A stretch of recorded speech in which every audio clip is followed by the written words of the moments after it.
You touched on it at the end of the first section there, but I think everyone's expecting a great game tomorrow. Like the neutrals, two teams attacking, playing the right way.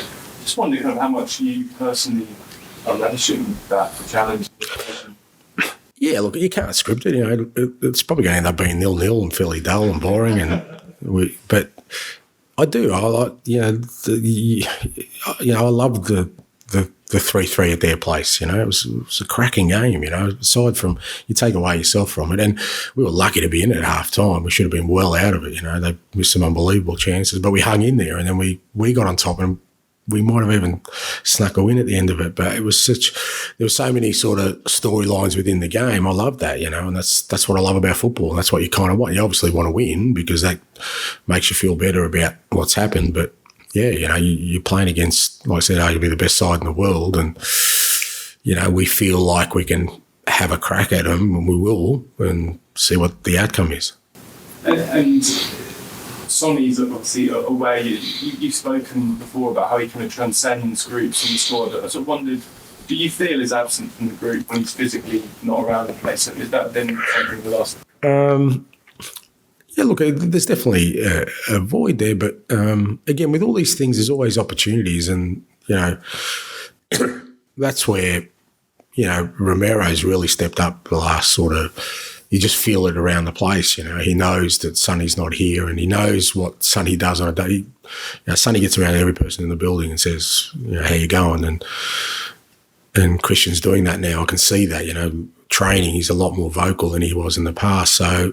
That's the beauty of it, where there is a void because you're missing, one of your leader.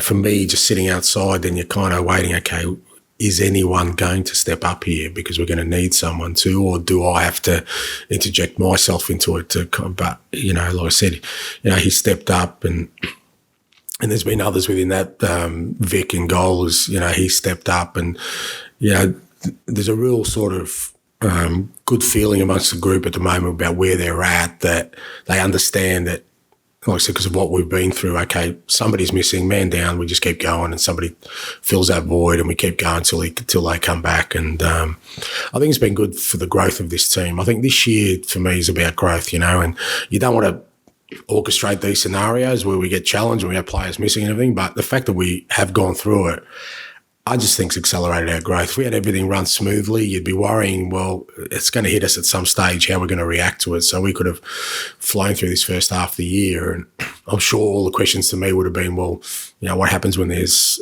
a hiccup, because a hiccup will come.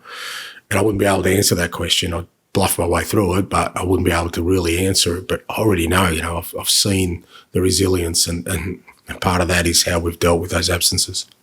Is there sort of any part of you that thinks that big injury crisis was well timed then? It depends on how we finish the season, mate. When you're going through it, no, because we started the season so well, and you just wanted to keep going, and you could see the growth. But like I said, there's always a challenge, and if it wasn't the injuries, it would have been something else. I guarantee you, something else would have been in our path to trip us up, and we would have tripped up because we're still in the early stages of building a team. And it's when you trip up, what do you do? Do you get back up, or you kind of bemoan the fact that you've fallen down? So, whatever those challenges are, and there'll be more ahead. Like I said, hopefully, knock on wood, we're over this injury crisis, but there'll be other challenges, trust me. And for me, the good thing is that we've handled the first one in a manner where I've seen the team grow, and that's got to be our objective with whatever comes ahead. Can I just ask you one more about the challenge of facing someone like De Bruyne? How do you go about kind of stopping someone like that? No, look, he's an outstanding footballer. I mean, he's a brilliant footballer. He's one of those guys you just love to watch.